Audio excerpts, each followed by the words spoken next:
Top stocks ની details જાણીએ સહયોગી નીરજ અને આરતી પાસેથી। આપ બંનેને ગુડ મોર્નિંગ। નીરજ, કયા સ્ટોક્સ પર આજે ફોકસ રહેશે?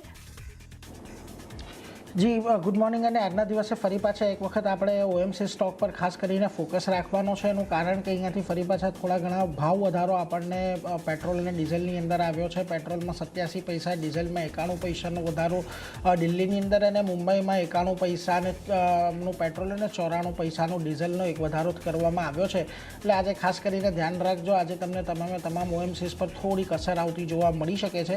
અહીંયાથી હવે આ ભાવ વધારો કદાચ આપણને હજી પણ આવનારા સમયની અંદર કદાચ વધતો દેખાય તો તમારે નવાઈ ન પામવી જોઈએ, કારણ કે ઓલરેડી આપણે ભાવ વધારો કરવામાં થોડા વધારે પાછળ હતા, એટલા માટે કરીને ખાસ અહીંયાથી આપણને ધ્યાન રાખવાનું છે।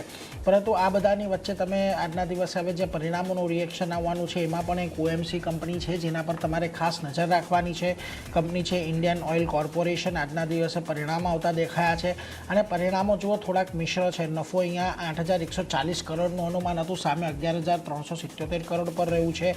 બીજી તરફ તમને આવક જે છે 2.07 લાખ કરોડની સામે 2.36 લાખ કરોડનું અનુમાન હતું, એની સામે 2.7 લાખ કરોડ પર આપણને આવતું જોવા મળ્યું છે। માર્જિન 9.90% પર છે, જે ખાસા એવા સુધાર સાથે જોવા મળ્યા છે અને એબિટાની અંદર પણ એક અનુમાનથી સારો એવો આપણને આંકડો રહેતો જોવા મળ્યો છે। એટલે તમામ જે આંકડાઓ છે એ આપણને અનુમાન કરતાં સારા રહેતા દેખાઈ રહ્યા છે, એટલે એના પર એક ખાસ ધ્યાન રાખવાનું। બીજી તરફ તમને પેટ્રોલિયમ પ્રોડક્ટની અંદર જુઓ એબિટ ગેઇન વધતો જોવા મળ્યો છે। અહીંયાથી 16,736 કરોડ હતો ગયા ક્વાર્ટરની અંદર, જે વધીને 19,218 કરોડ પર રહ્યો છે। પેટકેમ જે એબિટ લોસમાં હતું તે એબિટ ગેઇનની અંદર આવતું દેખાયું છે આ ક્વાર્ટરની અંદર, પરંતુ જે ગેસ માટેની અંડર રિકવરી હતી એ અહીંયાથી વધતી દેખાય છે। ગેસ એબિટ જે હતા એ 33 કરોડથી ઘટીને એબિટ લોસ આપણને બનતા દેખાયા છે 1,145 કરોડની આજુબાજુના, એટલે એના પર એક ફોકસ રાખવાનું છે। ઓલરેડી આપણને ઘણા સમયથી જે એલપીજી છે એની અંદર અંડર રિકવરી હતી, પરંતુ રિફાઇનિંગ માર્જિન સારા રહેવાને કારણે આપણને અહીંયાથી પ્રદર્શન સારું જોવા મળ્યું હતું। એ જ પ્રકારનું કંઈક Q4ની અંદર રહેતું જોવા મળ્યું છે। ધ્યાન રાખીશું આજના દિવસમાં કેવી અહીંયાથી ઇમ્પેક્ટ આવતી જોવા મળે છે। પરિણામો થોડા સારા છે। બીજી તરફ તમે આવો અસ્ટ્રાલની ઉપર, આજે અહીંયા પરિણામો આવતા દેખાયા છે અને પરિણામો જો અનુમાનથી થોડા ઘણા ઓછા છે। પ્રોફિટ અહીંયા 20% જેટલો વધ્યો છે, પરંતુ 258 કરોડનું અનુમાન હતું, જેની સામે 213 કરોડ પર છે। રેવન્યુ 25% જેટલી વધી છે, અહીંયા 2184 કરોડનું અનુમાન હતું, પરંતુ 2,089 કરોડ પર રહી છે। એબિટા 27% જેટલા વધ્યા છે, એમાં પણ 419 કરોડનું અનુમાન હતું, પરંતુ 383 કરોડ પર રહેતા જોવા મળ્યા છે અને માર્જિન 18.3% પર છે, અહીંયા 19.2%નું અનુમાન હતું। વધારો ચોક્કસથી છે યર ઓન યર બેઝિસ પર, પરંતુ જેટલું અનુમાન હતું એટલો નથી વધ્યો, એના કરતાં થોડો ઓછો આપણને રહેતું જોવા મળ્યું છે। ઓવરઓલ પરિણામો કમ્પેરેટિવલી એટલે વર્ષ દર વર્ષ જ્યારે સરખામણી કરશો ત્યારે તમને પોઝિટિવ દેખાઈ રહ્યા છે, પરંતુ અનુમાનની સામે થોડાક નબળા પરિણામો છે, એટલે એને તમારે અહીંયાથી ખાસ કરીને ધ્યાનમાં રાખવાનું છે। જો બ્રોકરેજ પણ કહી રહ્યા છે કે એબિટા અહીંયાથી અનુમાન મુજબના હતા, પરંતુ નફો અહીંયાથી અનુમાન કરતાં ઓછો રહેતો જોવા મળ્યો છે। પાઇપિંગ વોલ્યુમ ગ્રોથ 24% પર રહેતો જોવા મળ્યો। માર્કેટ શેરની અંદર પણ એમનો ખાસ કરીને વધારો થતો જોવા મળ્યો છે। એટલે આ બધાને લઈને CLSA હોલ્ડ કોલ આપી રહ્યા છે 1475ના લક્ષ્યાંકની સાથે। એટલે પરિણામો આમ તો જુઓ થોડાક અનુમાન કરતાં ઓછા છે, પરંતુ કમ્પેરેટિવલી સારા છે। ધ્યાન રાખતા રહીશું કઈ રીતે આજે આપણને અહીંયાથી કારોબાર થતો જોવા મળે છે। જો કે જે પ્રકારના ઇન્ટરનલ્સ છે માર્કેટ શેરની અંદર વધારો છે, કદાચ આપણને અહીંયા એક પોઝિટિવ એક્શન જોવા મળી શકે છે, એટલે અસ્ટ્રાલ પર તમારે ખાસ ધ્યાન રાખવાનું છે। બીજી તરફ IGL Indraprastha gas limited profit અહીંયાથી 22% જેટલો ઘટ્યો છે અને 277 કરોડ પર પહોંચ્યો છે। ક્વાર્ટર ઓન ક્વાર્ટર પર આવક 2% જેટલી વધી છે, એબિટા 10.5% જેટલા ઘટ્યા છે અને માર્જિન 11.6% પર હતા, જે ઘટીને 10.2% પર રહ્યા છે। એટલે ખાસ કરીને અહીંયાથી પરિણામો ઓપરેશનલ લેવલે પણ ટોપલાઇનમાં પણ થોડીક નરમાશ તો આપણને ચોક્કસથી જોવા મળી છે।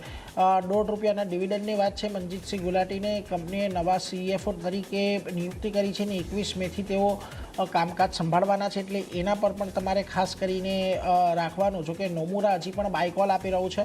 એમનું કહેવું છે Q4 એબિટા જો વન ઓફને બાદ કરીએ તો 3% જેટલો જ અનુમાનથી ઓછો હતો. એબિટા ડિક્લાઇન મોટે ભાગે જે હાયર કોસ્ટ છે અને રો મટીરિયલ પ્રાઇસીસ વધતા જોવા મળ્યા એને કારણે અહીંયા એબિટાની અંદર ઘટાડો આવતો જોવા મળ્યો છે. જો કે Q4ના વોલ્યુમ જે છે અનુમાન કરતાં વધારે રહેતા જોવા મળ્યા હતા, એટલા માટે નોમુરા જો બાય કોલ આપીને 225ના ટાર્ગેટ આપી રહ્યા છે. ધ્યાન રાખતા રહીશું. IGL પરિણામો નબળા છે. આજના દિવસે તમને ચોક્કસથી અહીંયા દબાણ આવતું જોવા મળી શકે છે. છેલ્લે GNFC મારા તરફથી જેના પર નજર રાખવાની. આજના દિવસે અહીંયા જુઓ પરિણામો આવ્યા છે. ઓલમોસ્ટ પ્રોફિટની અંદર 87%નો વધારો છે. રેવન્યુ 7.5% જેટલા વધીને 2208 કરોડ પર પહોંચતા જોવા મળ્યા છે. બીજી તરફ એબિટામાં પણ સારો એવો વધારો છે અને માર્જિન 11.7%થી વધીને 21.8% પર જોવા મળ્યા છે. સબસિડરી અહીંયા પણ વધારવામાં આવી છે છેલ્લા ઘણા સમયની અંદર, એટલા માટે GNFC આપણને એક સારા પરિણામો દર્શાવી રહ્યું છે અને ઓવરઓલ એક જે વાવણીની સિઝન હતી તે પણ સારી રહેતી જોવા મળી. એને લઈને અહીંયાથી ખાસ આપણને તેજી સાથેનો કારોબાર આજના દિવસે GNFCની અંદર જોવા મળી શકે છે. એટલે ખાસ IOC પર નજર રાખીશું. અસ્ટ્રાલ, IGL, GNFC આ બધા પર આજે આપણને પરિણામોની ઇમ્પેક્ટ આવતી જોવા મળી શકે છે. તો આ બધા પરિણામો છે જેના પર ખાસ ફોકસ રાખવાનો છે. પરંતુ આરતી, તમારા લિસ્ટમાં પણ ઘણા બધા સ્ટોક્સ, ખાસ ક્યાં નજર? જેને પણ ઘણા બધા કાઉન્ટર છે. શરૂઆત GE વેર્નોવા સાથે કરીએ તો અહીંયા જો નંબર્સ સારા આવતા દેખાયા છે. દરેક ફ્રન્ટ પર સારા નંબર્સ છે. નફો વધ્યો છે, 88.7%નો વધારો નફાના ફ્રન્ટ પર અને 351 કરોડની આસપાસ નફો વધીને આવ્યો છે. સામે આવકની વાત કરી લઈએ તો 42% આવક વધી 1637 કરોડની પાસે યર ઓન યર બેઝિસ પર વધીને આવતી દેખાઈ રહી છે. એબિટા પણ વધ્યા છે. 76.5%નો વધારો એબિટાના ફ્રન્ટ પર આપણે જોઈ રહ્યા છે અને માર્જિનની વાત કરી લઈએ તો જે 21.9% પર હતા ત્યાંથી સુધરી અને 27.2% પર માર્જિન આવ્યા છે. આ સિવાય બોર્ડ દ્વારા ₹10 પ્રતિ શેરના અંતિમ ડિવિડન્ડની ભલામણ પણ કરવામાં આવી છે. એટલે દરેક ફ્રન્ટ પર સારા નંબર્સ છે. ગઈકાલે એક સારું એક્શન કાઉન્ટરમાં બતાવ્યું છે. આજે પણ આ પરિણામનું રિએક્શન આગળ તેજી તરફનું બનતું જોવા મળી શકે છે, એટલે ધ્યાન રાખવાનું છે. અહીંયા નેક્સ્ટ કાઉન્ટર એપ્સકોન ઇન્ફ્રાનું કાઉન્ટર છે.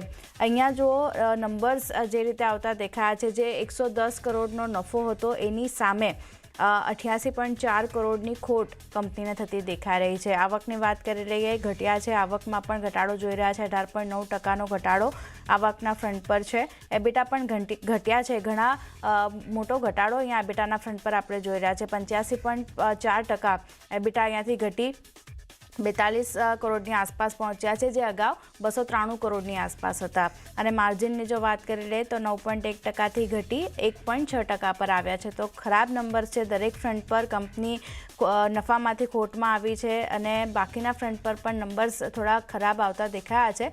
અહીંયા એક ઘટાડો આપણને આગળ વધતો જોવા મળી શકે છે, ધ્યાન રાખવાનું છે. નેક્સ્ટ પૂર્વાંકરાનું કાઉન્ટર છે. અહીંયા નંબર્સની વાત કરી લઈએ તો 85.5 કરોડની ખોટ હતી, એની સામે કંપનીને નફો થયો છે. 114.2 કરોડનો નફો કંપનીને થતો દેખાયો છે. એટલે ખોટમાંથી નફામાં આવી છે કંપની.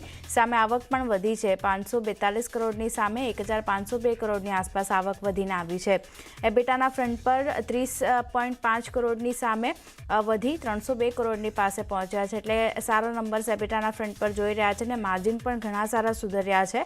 5.7%ની સામે 20.3% પર માર્જિન આવ્યા છે. તો દરેક ફ્રન્ટ પર સારા નંબર્સ છે. ખોટમાંથી નફામાં આવી છે કંપની, એને લીધે ધ્યાન એક રાખવાનું છે. પોઝિટિવ એક્શનના કાઉન્ટર આજે આપણને બતાવી શકે છે. નેક્સ્ટ JK પેપરનું કાઉન્ટર છે. અહીંયા પણ સારા નંબર્સનું રિએક્શન આપણને જોવા મળશે, કારણ કે નફો ઓલમોસ્ટ 37% વધ્યો છે. સામે આવકની વાત કરી લઈએ ત્યાં 17.2%નો વધારો યર ઓન યર બેઝિસ પર જોઈ રહ્યા છે. એબિટા સુધર્યા છે. 27.1%નો વધારો એબિટાના ફ્રન્ટ પર જોઈ રહ્યા છે. 277 કરોડની આસપાસ પહોંચ્યા છે અને માર્જિન પણ સુધર્યા છે. જે 13% પર હતા ત્યાંથી સુધરી અને 14.1% પર માર્જિન આવતા દેખાયા છે. આ સિવાય બોર્ડ દ્વારા ₹4 પ્રતિ શેરના અંતિમ ડિવિડન્ડની ભલામણ પણ કરવામાં આવી છે, એટલે ધ્યાન રાખવાનું રહેશે. JK પેપર પોઝિટિવ એક્શન આપણને કાઉન્ટર બતાવી શકે છે. સારા નંબર્સ દરેક ફ્રન્ટ પર જોઈ રહ્યા છે. નેક્સ્ટ એક ફોકસ આજે ઓવરઓલ અદાની ગ્રુપ પર આપણને રાખવાનું છે. અદાની એન્ટરપ્રાઇઝ માટે ખાસ એક ફોકસ રહેશે, કારણ કે US ટ્રેઝરી ડિપાર્ટમેન્ટ સાથે $275 મિલિયન સેટલમેન્ટ અહીંયાથી કરવામાં આવ્યું છે. જે ઈરાન પાસેથી કથિત રીતે LPG શિપમેન્ટ ખરીદવા મામલેનો મુદ્દો હતો, એમાં અહીંયાથી સેટલમેન્ટ કરવામાં આવ્યું છે. એટલે ખાસા મોટા પોઝિટિવ સમાચાર અદાની એન્ટરપ્રાઇઝ માટે અને ઓવરઓલ આજે અદાની ગ્રુપ આજે આને લીધે ફોકસમાં રાખવાનું છે કે અહીંયા કઈ રીતે રિએક્શન આવે છે. ઘણા મોટા સમાચાર આવતા દેખાય આજે અદાની એન્ટરપ્રાઇઝ માટે અને અદાની ગ્રુપ માટે, તો ધ્યાન રાખવાનું છે. નેક્સ્ટ કાઉન્ટર JSW સ્ટીલનું કાઉન્ટર છે. ફંડ એક્શન આપણને અહીંયા આવતી દેખાઈ રહી છે, જ્યાં આપણે વિગતો લઈ રહીએ તો GQG પાર્ટનર્સે 1890 કરોડમાં 1.5 કરોડ શેર્સ ખરીદ્યા છે. સામે SBI mutual funday 1260 કરોડમાં 1 crore shares ખરીદ્યા છે. પ્રમોટર જે છે JSW એનર્જી, એમણે 3150 કરોડ માટે 2.5 કરોડ શેર્સ વેચ્યા છે અને સામે 1260 રૂપિયા પ્રતિ શેરના ભાવ પર આ 1.02% હિસ્સો જે છે તે અહીંયાથી વેચવામાં આવ્યો છે. તો આ ફંડ એક્શન જે રીતે આપણને આવતી દેખાઈ રહી છે, અને કારણે JSW સ્ટીલ પર પણ એક ધ્યાન રાખવાનું છે. ગઈકાલે એક સારી એક્શન જોઈ હતી, આજે અહીંયા નજર રાખવાની છે કઈ રીતે કામકાજ જોવા મળે છે. નેક્સ્ટ આઈશર મોટર્સનું કાઉન્ટર છે. પોઝિટિવ સમાચાર છે. આંધ્રપ્રદેશમાં 2500 કરોડમાં 216 એકર જમીન કંપનીયાથી ખરીદતી જોવા મળશે, એટલે ધ્યાન રાખવાનું છે આઈશર મોટર્સ માટે કઈ રીતે અહીંયા સ્ટોક રિએક્ટ કરે છે. અને છેલ્લે વેસ્કોન એન્જિનિયરિંગની વાત કરી લઈએ તો અહીંયા વર્ક ઓર્ડર કંપનીને મળતો દેખાયો છે. રિલાયન્સ પાસેથી 131.58 કરોડનો વર્ક ઓર્ડર મળ્યો છે, જેમાં સિવિલ અને સ્ટ્રક્ચરલ વર્ક માટેના ઓર્ડર કંપનીને મળતા દેખાઈ રહ્યા છે. 12 થી 18 મહિનામાં ઓર્ડર પૂરો કરવાનો રહેશે કંપનીએ, એટલે અહીંયા પણ એક પોઝિટિવ એક્શન આપણને બનતી દેખાઈ શકે છે સમાચારના લીધે. તો ચાંદની ઘણા બધા કાઉન્ટર જે નીરજે જણાવ્યા મેં જણાવ્યા બધા આજે ફોકસમાં રહેશે, ને ખાસ કરીને અદાની ગ્રુપ આજે નજરમાં રાખવાનું છે. જી, આ બધા સ્ટોક્સ